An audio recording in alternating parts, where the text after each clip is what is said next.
Assalamualaikum warahmatullahi wabarakatuh. Waalaikumsalam warahmatullahi wabarakatuh. Innal hamdalillah nahmaduhu wa nasta'inuhu wa nastaghfiruh wa na'udzu billahi min syururi anfusina wa min sayyiati a'malina may yahdihillahu fala mudhillalah wa may yudlilhu fala hadiyalah. Asyhadu an la ilaha illallah wahdahu la syarikalah wa asyhadu anna Muhammadan abduhu wa rasuluh la nabiyya ba'da. Allahumma shalli ala sayyidina Muhammad wa ala ali sayyidina Muhammad, amma ba'du. Jamaah sahabat ikhlas rahimakumullah.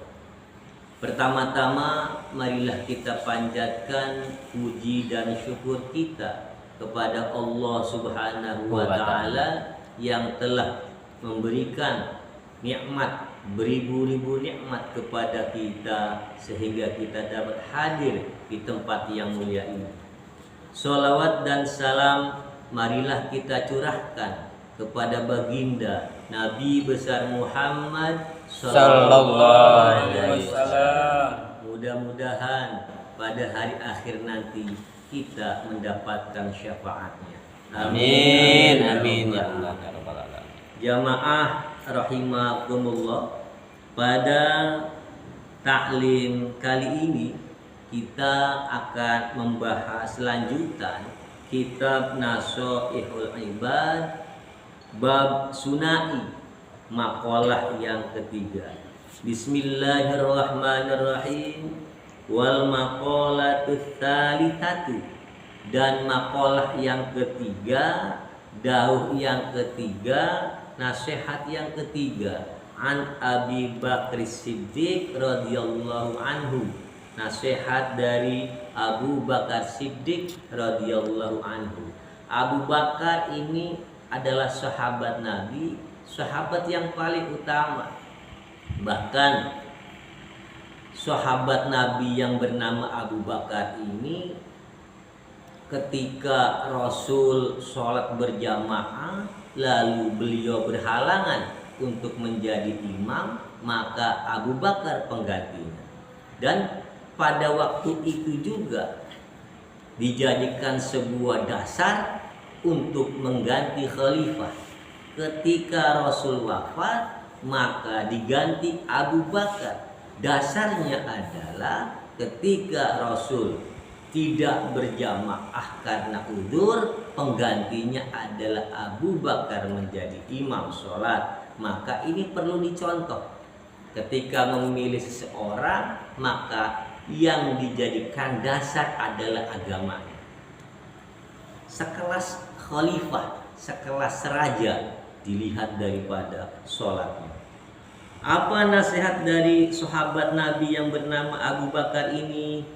Beliau menasihati kita, man dakhalal qabra bila zadin. Barang siapa masuk ke dalam kubur, barang siapa meninggal dunia bila zadin, dengan tanpa bekal, tidak punya bekal apa-apa, waktu selama hidupnya tidak membaca Quran, tidak zikir, tidak sholawat, tidak sedekah, tidak berbuat baik kepada sesama muslim atau sesama manusia, dan juga tidak peduli kepada kedua orang tuanya. Faka'annama raqibal bahro, kata Sayyidina Umar. Maka dia faka'annama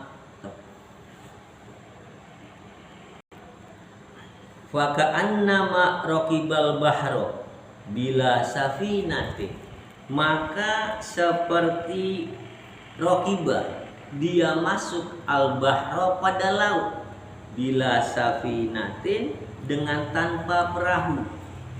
Jadi orang yang tidak punya bekal lalu meninggal dunia, seperti dia itu masuk ke dalam laut yang begitu dalam, begitu luas tanpa perahu. Bisa dibayangkan. Gitu. Ai fayagriku gurqan la khalasalahu illa biman yunkiduhu, yakni maka orang tersebut tenggelam, gorkon setenggelam-tenggelamnya, benar-benar tenggelam masuk ke dalam dasar laut.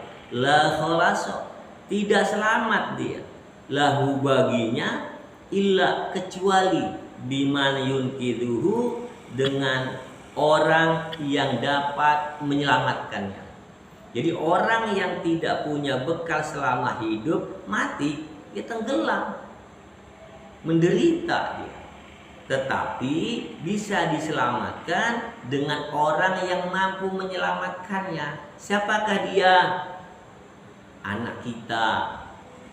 Anak kita ternyata soleh, mendoakan kita, menghadiahkan baca Quran untuk kita, bersedekah untuk kita, untuk orang tuanya, itu dapat menyelamatkan kita. Maka kita, nasihat ini perlu digarisbawahi. Kita selama hidup perbanyak bekal.